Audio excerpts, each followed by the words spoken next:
Hey guys, it's Akam here with the fourth video of the Python Basics course on my channel. In this video, we're going to be discussing operators. And guys, I am so sorry that I haven't uploaded for like more than 2 weeks, but I had a lot of schoolwork to begin with. My school started 2 weeks ago, so I'm really sorry. I hope you understand. But now I'm back here again to post a video. So in this video, like I said, we're going to be discussing operators. So let's create a new project. Operators. Let's just check the project interpreter. Yep, everything's going all right. Create and go in, and it'll just take a little bit of time. So now we create a new file called operators. Let's discuss what operators are. In basic maths, we can add, subtract, multiply, or divide numbers using operations. In Python, it's quite important to perform this, especially in data. And how do we do this? Well, we use operators. It's actually quite simple. The symbols are quite simple. So let me go through the syntax. Plus is addition, minus is subtraction, the multiply is a star, and division is a slash, and excellence is a double asterisk. So now let's add a certain value to a certain value. So how do we do this? Well, first thing you need to do is to assign a variable. Let's name it 7. Then we want to add something. So there's two ways to do this. Either you can add a new variable, which we'll do now. New number is equal to number. We can take any value of number, whatever it is, and then we can add a value to it. Let's go and add 2. And then if you print new number, if you see, it's actually going to print out 9. There you go. So there's another way to do this. And for this, you only require one variable.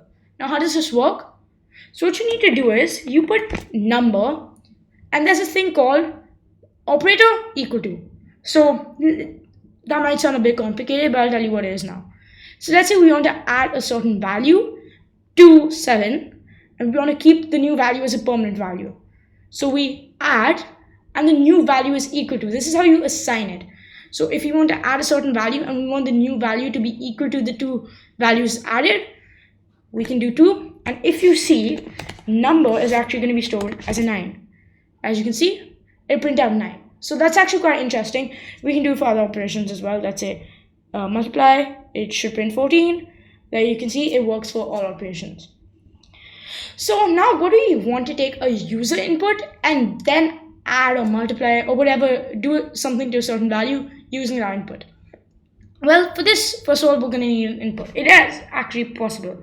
So let's make a variable called number. Let's make it 9.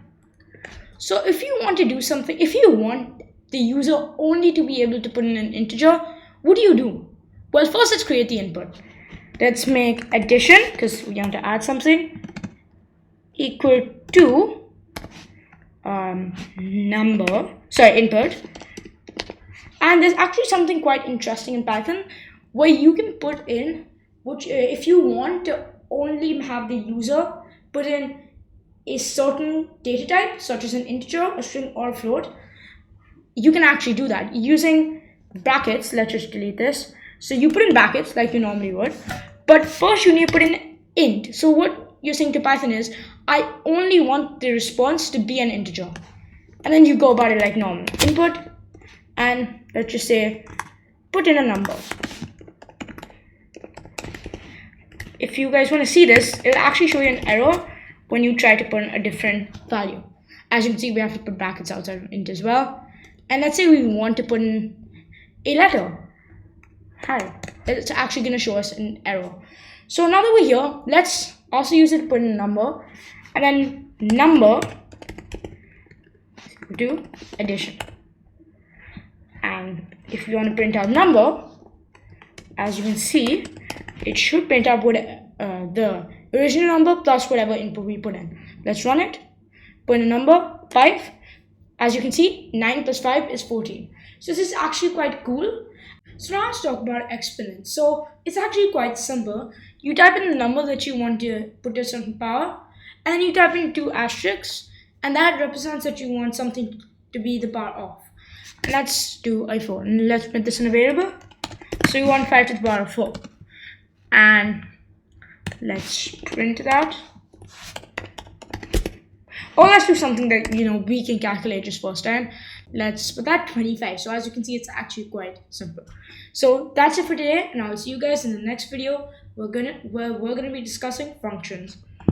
That was it for today. Don't forget to like the video and subscribe, and click the bell next to the subscribe button to get notified of my next video. Leave your questions in the comment section below, and I'll see you guys next time.